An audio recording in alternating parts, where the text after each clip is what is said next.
सियासी मैदान की हर बड़ी खबर से आगाह रहने के लिए हमारे चैनल आज़ाद सियासत को सब्सक्राइब करें और बेल आइकन को प्रेस करें। देखिए, मैंने आपको इस लॉन्ग मार्च से पहले भी कहा था कि जो मार्च लेकर आ रहे हैं ये प्री प्लान और सेटल्ड होगी। अली अमीन गंडापुर का जितना भी किरदार है वो एक डील के तहत हुआ है और उसके बाद एक डील के तहत हुआ है। जब इतनी सख्त इस्लामाबाद के अंदर फोर्सेस खड़ी हैं और आपको दाखिल होने नहीं दे रही, तो सबसे पहले ये सवाल पैदा होता है कि अली अमीन गंडापुर के उस काफिले को जो चंद लोगों पे मुश्तमिल था, किसने एग्जिट वे दिया कि आप बाइज्जत तरीके से दाखिल होकर डी चौक तक पहुंचे। आपने भी खुद देखा कि 3 दिन पाकिस्तान इस्लामाबाद के अंदर कर्फ्यू का समा था, चिड़ी पार नहीं मार सकती थी, हर तरफ फोर्सेस थी। तो क्या अकेले चले अली अमीन गंडापुर कैसे आते तो फिर भी बात थी। अपने काफिले और गाड़ियों के साथ जब वो यहाँ पहुंचे तो हमारी अकल इन्हें ये काम करना चाहिए कि इनको बड़ा एग्जिट वे दिया गया। उन्होंने कोई सुलेमानी टोपी नहीं पहनी हुई थी। तो अली अमीन गंडापुर साहब जो थे वो जिस डील के तहत आए थे उन्होंने वो कमिटमेंट पूरी की और चले गए। आप उस कहानी को मैं क्या कोई भी नहीं मानता। आप इस्लामाबाद में रहते हैं, मैरियट होटल के सामने केपी हाउस है। केपी हाउस से ट्रेल 3 का कम से कम 1.5 से 2 किलोमीटर का पैदल रास्ता है और उस दिन इंतहाई बड़ी नफरी डेड जोन के अंदर मौजूद थी। ये कैसे मुमकिन है कि अली अमीन गंडापुर साहब वहाँ से निकल के और वो 1.5-2 किलोमीटर का क्रॉस करके जो है उस पहाड़ी पे पहुंच गए। फिर वो ट्रेल 3 की पहाड़ी है। हम अली अमीन गंडापुर साहब को आज दावत देते हैं, आप तशरीफ लें, आएंगे, चढ़ते हैं उस पहाड़ी के ऊपर, हमें दिखाएं कि आप कैसे चढ़े और ट्रेल 3 का आपने क्रॉस किया और फिर जो है ना आप दूसरी तरफ पहुंच गए। देखिए, चढ़ना मुमकिन नहीं, लेकिन जिस तरह उन्होंने इस कहानी को बयान करने की कोशिश की है ये सीधी सीधी जो है ना गलत बयानी है। अली अमीन गंडापुर साहब बाकायदा सेफेस्ट रास्ते से पेशावर पहुंचे हैं और उनको रास्ते में किसी ने तंग नहीं किया और वो बाकायदा अपनी एक मखसूस गाड़ी के अंदर जो है वो यहाँ से ट्रैवल करके जो है ना वो पेशावर गए हैं और वो गाड़ी और वो सारी चीज़ें भी एस्टेब्लिशमेंट और इदारों के पास मौजूद है। देखें, इन कुछ चीज़ें ऐसी होती हैं कि उनके ऊपर कबल अज़ वक़्त होती है बात करना, जब तक उनकी तहकीक ना की जाए। चूँकि ये चीज़ मेरी नज़र के सामने से गुजरी नहीं, लेकिन मेरा जहाँ तक ख्याल है कि ऐसा मुमकिन नहीं होगा। मेरा जो अपनी ज़ाती राय में भी हुआ हो, लेकिन मेरे नज़दीक ये ऐसा वक्त था कि इमरान खान साहब से उनकी बात कराना मुमकिन नज़र नहीं आता हालात के हिसाब से। बुशरा बीबी की जो अदालत में जमानत लगी है उसके अंदर तो मैं देख रहा हूँ कि जमानत के हद तक तो मैं देख रहा हूँ कि शायद उनकी बेल हो जाए, लेकिन उनकी रिहाई को मैं भी करीब नहीं देख रहा, क्योंकि बहुत सारी चीज़ें हैं। अभी खाली इन 3 दिनों के अंदर जो FIR कटी हैं, आज जैसे लोग कह रहे थे इमरान खान साहब आ रहे हैं, तो मेरे ख्याल से 25 FIR मेरी आंखों के सामने से गुजरी हैं, जिसमें से 1 दर्जन से ज़्यादा के अंदर इमरान खान साहब का नाम है। तो अब फिर ये एक नया सिलसिला, एक नई बहस है, कानूनी बहस है, तो ये एक लंबा प्रोसेस है। मैं करीब उनकी रिहाई नहीं देख रहा। देखें, PTM और PTI ये 2 भाई जमाते हैं। इनका आपस में अगर आप देख लें, इनका आपस में जो कोलेशन है ना वो बड़ा करीबी कोलेशन है और इनका जो एजेंडा है वो भी एक ही है। तो ये कभी भी सूबाई हुकूमत जो है वो पेशावर के अंदर या KP के अंदर जो है ना PTM पे अटैक नहीं करेगी। ये जो पुलिस का और ये किया गया, ये भी एक शरपसंद अनासरों की तरफ से प्री प्लान गेम की गई है कि जी हमने कोई एक्शन लिया, ऐसा है नहीं।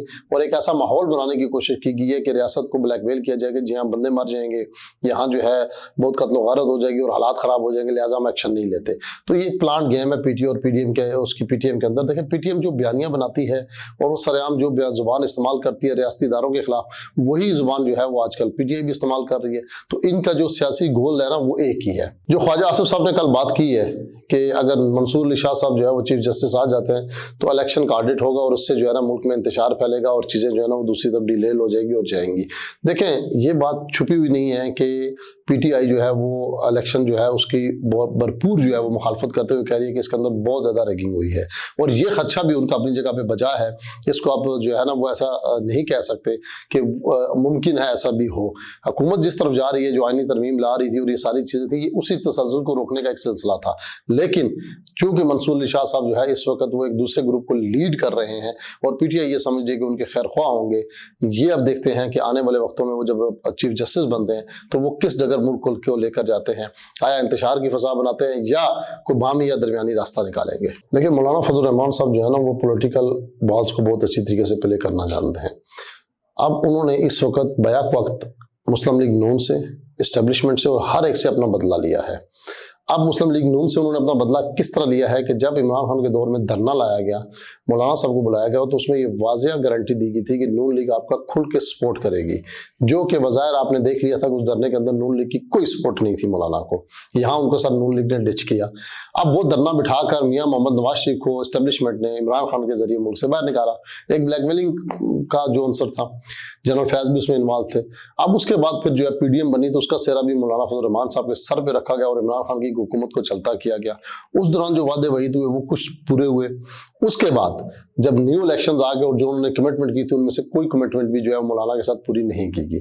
तो इस वक्त मौलाना ने अपना पूरा स्टांस जो है वो अपनी पूरी पावर दिखाई कि जनाब अगर आप कर सकते हैं तो मैं भी इसका भरपूर आपको जवाब देने का सलाहियत रखता हूँ, और वो मौलाना ने दिया। अब आप आईनी तरमीम की बात कर लें, उसमें देखें कि मौलाना ने जो अपना स्टांस अपनाया वो बड़ा मजबूत अपनाया, और उससे उनकी पब्लिक के अंदर खासकर PTI के लोगों ने उनके साथ बहुत ज़्यादा जो है वो खुल के साथ दिया। जो PTI कल मौलाना को मुख्तलिफ इल्ज़ामात देती थी, उन्होंने उन्हीं की इमामत में नमाजें पढ़ी और उन्हीं को अपना लीडर एक किस्म का माना।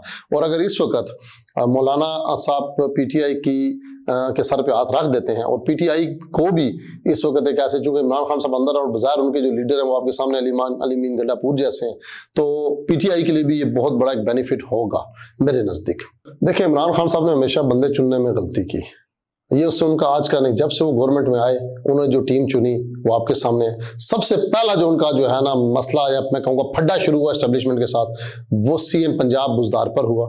अब उसके बाद इमरान खान साहब ने दोबारा जो गलती की, वो CM जो है ना KP पे भी वही गलती कर रहे हैं और अभी तक अपनी उस गलती पे डटे हुए हैं। जब तक इमरान खान साहब की गवर्नमेंट मौजूद रही, उन्होंने CM पंजाब के ऊपर, बुज़दार के ऊपर जो है ना उसको वसीम अकरम प्लस का, उसका नतीजा आपने देख लिया क्या निकला। इमरान खान साहब फिर ये दूसरी गलती कर रहे हैं। इसी तरह इमरान खान साहब ने जो अपनी टीम चुनी थी, जब इमरान खान साहब के ऊपर मुश्किल वक्त आया तो वो टीम कहाँ खड़ी होगी, वो किस तरह वहां से भागी, कोई कैसे भाग गए, कोई प्रेस कॉन्फ्रेंस करके, कोई क्या करके। तो ये गलती इमरान खान साहब करते हैं और बार बार गलती को दोहरा रहे हैं, जो उनके गले की बड़ी सख्त किस्म की हड्डी बन जाएगा, बल्कि मैं कहूँगा उनके गले का ये फंदा बन जाएगा कि वो अपने कारकुन को बुरी तरीके से मायूस करके वो आज के बाद फिर इसके ये होगा कि आने वाले वक्तों में इमरान खान के लिए निकलेगा कोई नहीं। देखें, ये जितनी भी जो कर रहे हैं ना PTI वाले, ये वैसे एक अपनी जो है ना अपनी फेस सेविंग के लिए भोंडी हरकतें करना शुरू कर दी हैं। उनके लिए एक बहुत बड़ा ये इस्लामाबाद का एहतजाज जो मिसाल बन चुका है। और आपने सोशल मीडिया पर और हर जगह देखा होगा कि जितने भी PTI के नज़रियाती लोग हैं वो अली मीन गंडापुर को और क़यादत को बुरे हाथों जो है ना आड़े हाथों ले रहे हैं और बड़ी उनके लिए जो है ना उल्टी जुबान इस्तेमाल कर रहे हैं। मेरा नहीं ख्याल कि अभी इनका एहतजाज कहीं पर भी कामयाब होगा और कोई इनके लिए निकलेगा। जो परसान हाल इन्होंने कारकुनों के साथ किया है, कोई भी लीडर मौजूद नहीं, क़यादत मौजूद नहीं, कोई चीज़ मौजूद नहीं, और वो अकेले रोडों में मार खाते जो है ना वो बेचारे भी जेलों में पड़े हुए हैं। आज भी कुछ एक किसी की वालदा ने मुझसे रब्ता किया कि मेरा बेटा फंसा हुआ है, तो उसका पुरसान हाल कोई नहीं। तो ये सारी चीज़ें तो देखें, फिर ये देखते हैं तो नेक्स्ट टाइम तो बच्चे नहीं निकलेंगे। तो मेरा नहीं ख्याल कि इनको जो है ना एहतजाज से कोई फ़ायदा हासिल होगा। आमिर मुगल जो है ना वो एक लो लेवल से उठ के गया और वो वर्कर है, वो हर जगह नजर आता है। आप शुएब शाहीन हो गया, असब हो गए, वो चूंकि एक उनकी अलग प्रोफाइल है, वो हमेशा उन्होंने वकालत की, सब कुछ की, पब्लिक में उनकी इतनी जो है ना वो स्ट्रेंथ नहीं थी। इसी तरह अली बुखारी साहब हैं, दूसरे ये दोनों वकील हजरात हैं। वकील हमेशा आपको पता है सियाने होते हैं, उनको पता होता है मार कहाँ पड़नी है। आप देखें ना, अली इमरान आमिर मुगल साहब निकले, वो क्या कहते हैं डी चौक में भी आए, डी चौक में आके जनाब इमरान खान का केक भी काटा। तो उसके सिले में फिर उनको मेरे ख्याल से 1 दर्जन से ज़्यादा FIR पे दोबारा से नॉमिनेट भी कर दिया गया, और वो जो पुलिस वाला शहीद हुआ है उसके FIR में डायरेक्ट उनको नॉमिनेट किया गया। तो ये जो बाकी क़यादत है वो सियानी है। आमिर मुगल जो है ना वो जाला है, वो कहते हैं ना जाला PTI का जाला है। तो जाले जो है ना वो इस चीज़ की परवाह नहीं करते, चाहे कुछ भी हो जाए वो निकलते हैं। तो जो सियाना कारकुन होता है ना, सियाना लीडर, वो फिर अपनी फेस सेविंग कर लेता है। तो बाकियों ने फेस सेविंग की और वो खुल के सामने है, जिसका नतीजा उसके सामने है।